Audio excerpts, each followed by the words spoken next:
allez très bien. Aujourd'hui, je suis avec vous avec grande joie et on va parler d'un nouveau sujet. Un truc que je suis sûre que ça a déjà touché chacun d'entre nous et non, on n'est pas très fiers. La jalousie. Je vous en dis plus tout de suite.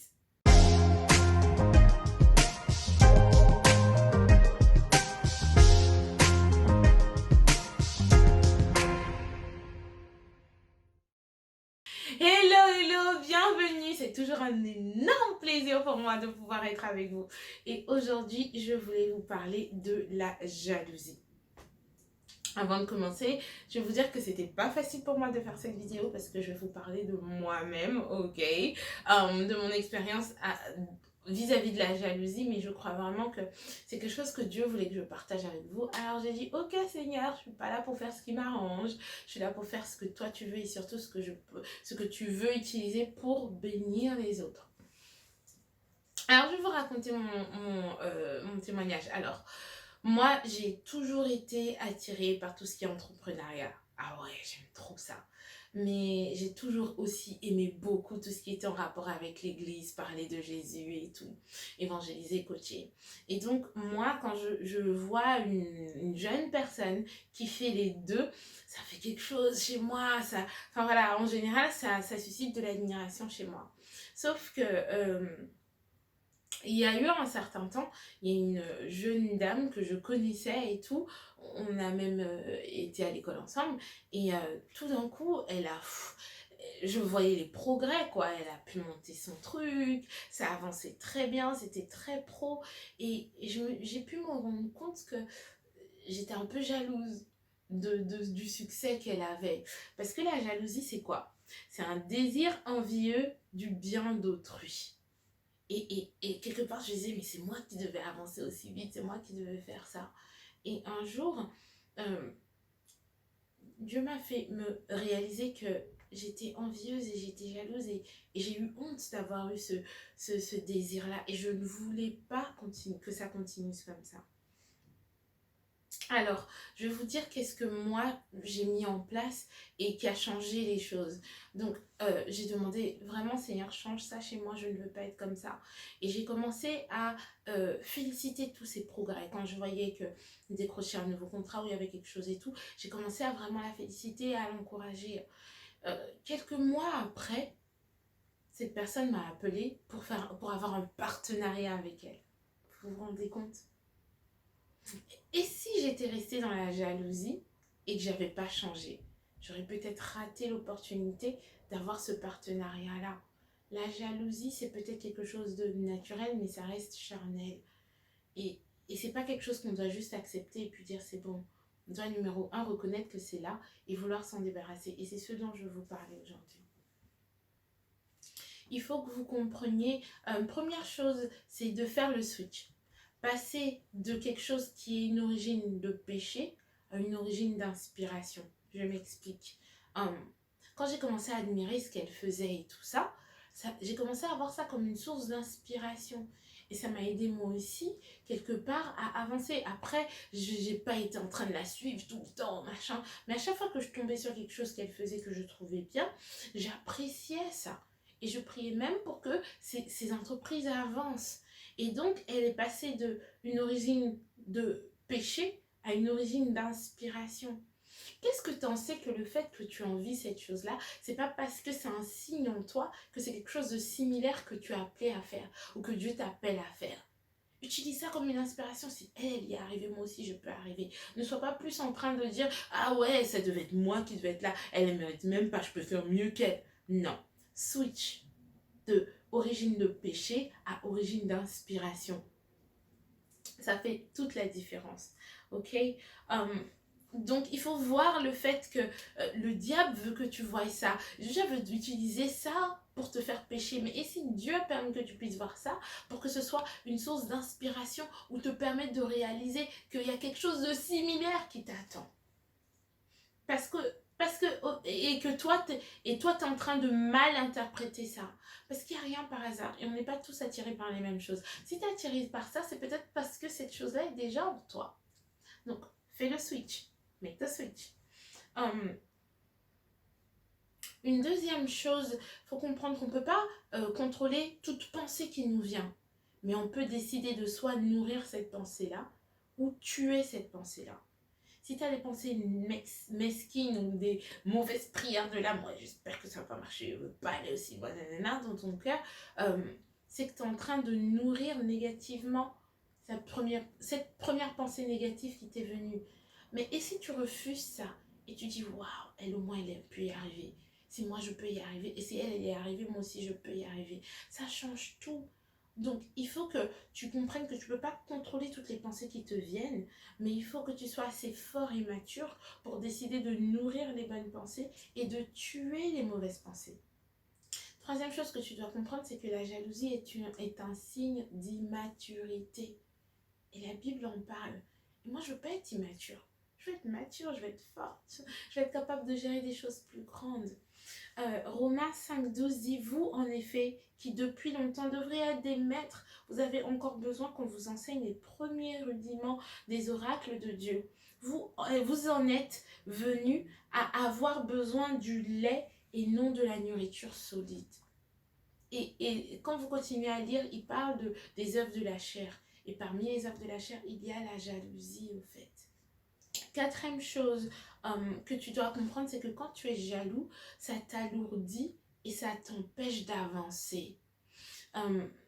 Ça t'empêche d'avancer. Imaginez que je sois restée dans ce truc de je suis jalouse et puis finalement ça me fait me renfermer et puis croire qu'il n'y a que elle qui peut y arriver et tout ça. J'aurais raté une opportunité d'être inspirée moi-même à me dire si elle y est arrivée, je peux y arriver. Et aussi ce partenariat-là.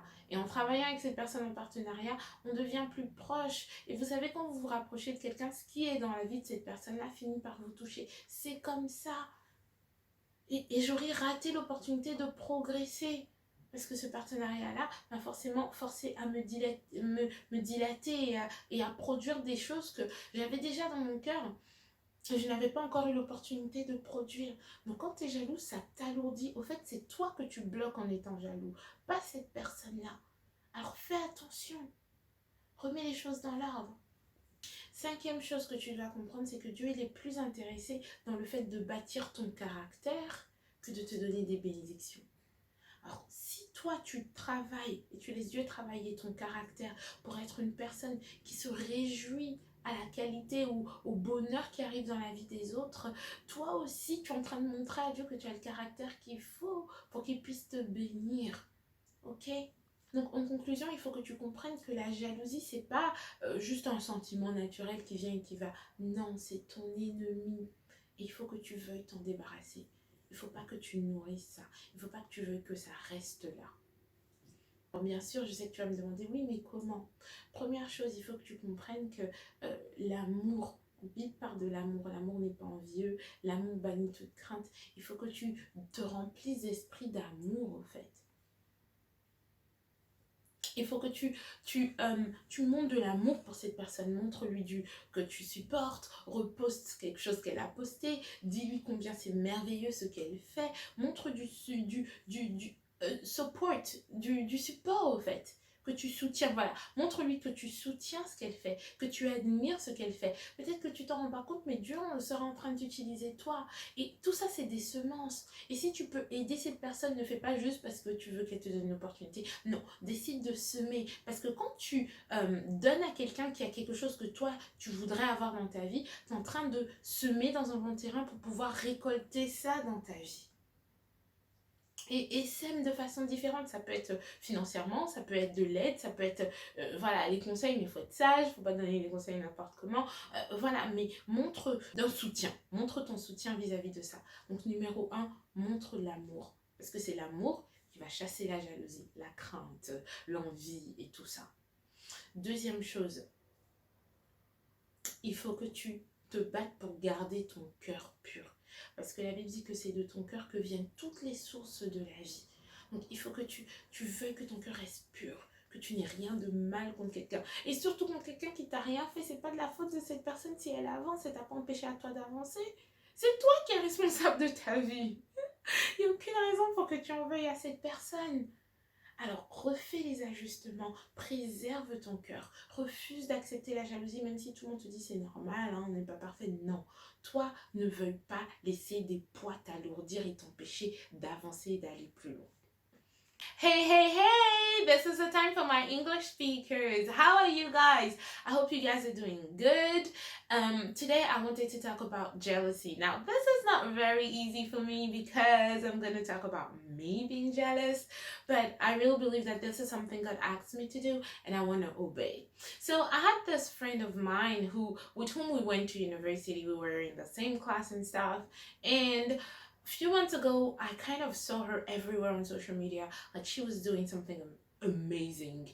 And I admire people who are serving God and also being entrepreneurs because that's what I want to be and that's what I believe I'm called to be.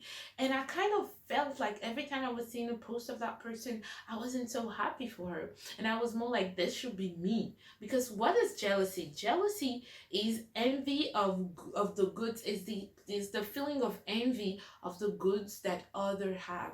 Is envying others people's goods. And so when I realized that I had this jealousy inside of me, I didn't like that feeling. I wanted to get rid of that. And this is what I wanted to talk to you about today. Because when I finally got rid of that, few months after, I wasn't even thinking about that. She called me for me to have a partnership with her. Do you see that? Do you see how God is good? What if I had stayed jealous? I would have missed the opportunity to have that partnership with that person because that partnership kind of pushed me to do something I wanted to do before, but I didn't really have the opportunity to do. Okay? So today I'm going to tell you different steps I want to talk to you more about this jealousy, and more than that, I want to give you keys for you also to be able to get rid of that. First thing you need to understand with jealousy is that you need to make the switch. Go from a source of sin to a source of inspiration and of faith. When you envy that person, you're like, this should be mine. I don't wish that person to go further. Well, you're sinning. What if this is supposed to be a source of inspiration and of faith? If she did it, I can do it. You need to understand that nothing just happens. And if you have in your heart that desire to have something similar, maybe it's because God is kind of telling you that this is kind of something He has planned already for you. But you just need to kind of get your faith aligned to receive yours, because everything you can see you can get. So don't want that person to have less. Want to inspire yourself, clap for that person and inspire yourself from that. Build up your faith so that you could receive your own. What if it was just you misinterpreting what God is trying to tell you? Instead of you seeing that thing like, yeah, I can see it, I can have it too. Good job for her. Wow. Thank you for being an inspiration. You use it as a source for you to see, and this is kind of blocking you. Don't let the devil twist it out wrong for you. You need to realize that God has so much more for you, because God has plans that are exceedingly above all you can ask or think. Second thing you need to do for you to get rid of that feeling, you need to understand that you can kind of avoid first thoughts to come to you, but you can decide to either nurture that thought or kill it.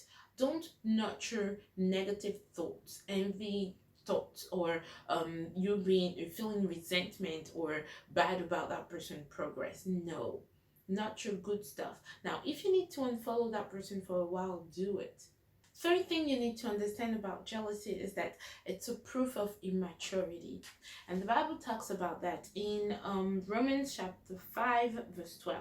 So when the time he ought to be teachers, he have need that one teach you again, which be the first principle of the oracles of God, and became needing milk instead of strong meat. The Bible talks about this in Romans chapter 5 verse 12, saying that because you have the result or the action of your flesh, instead of you being eating meat, you're eating milk because you're immature. And I don't want to miss out on meat just because I stay in immaturity.